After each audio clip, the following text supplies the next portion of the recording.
Assalamualaikum dan selamat sejahtera. Saya Hana Nafisah binti Ayuddin melaporkan secara langsung dari Dewan Al-Fat, di mana majlis penyerahan watika pelantikan pemimpin muda akan berlangsung dengan penuh istiadat.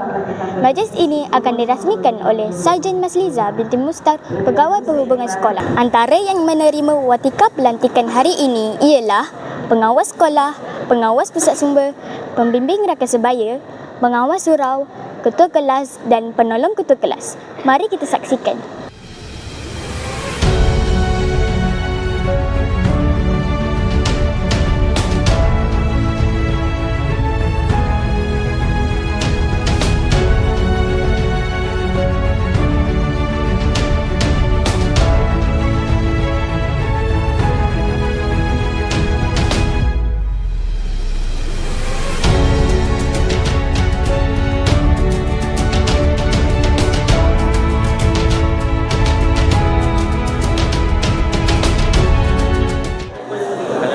Saya rasa sangat gembira dan bangga bila saya dapat jawatan sebagai ketua pengawas.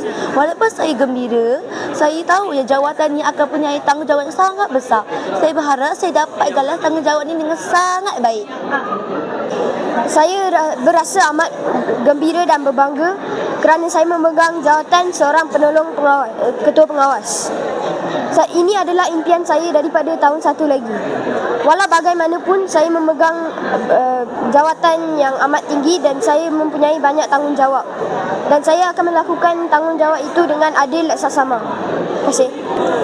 Saya berasa sangat gembira dan puas hati sebab ini saya fikirlah jawatan ni saya memang impikan dari darjah 3. Saya mula jadi pengawas umur darjah 2. Sebenarnya saya rasa macam tak layak sikit lah untuk terima jawatan ni. Tapi bila semua cikgu mula bagi saya semangat,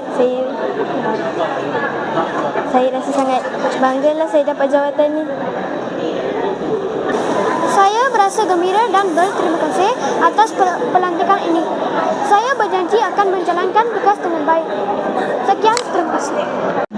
Saya berasa sangat bersyukur kerana diberi tanggungjawab untuk dipilih sebagai ketua pembimbing rakan sebaya. Saya berasa sangat gembira untuk dilantik sebagai ketua pengawas surau kerana saya penuh dengan bertanggungjawab dan amanah untuk memimpin semua murid SK Setia Alam diketuai oleh darjah 4, darjah 5 dan darjah 6. Semoga doakanlah saya semoga bekerja keras untuk memimpin semua murid di sekolah kebangsaan Setia Alam. Sekian, terima kasih.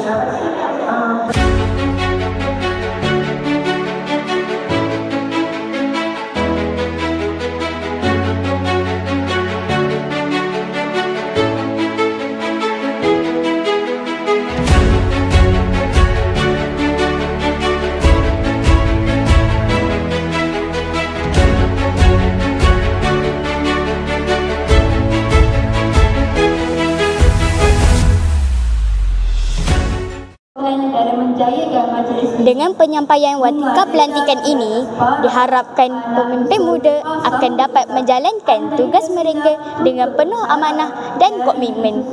Sekian sahaja laporan dari Dewan Al-Fat. Saya Hana Nafisah binti Ayuddin melaporkan untuk TVPSS SK Setia Alam. Cakna hebat, SK Setia Alam hebat.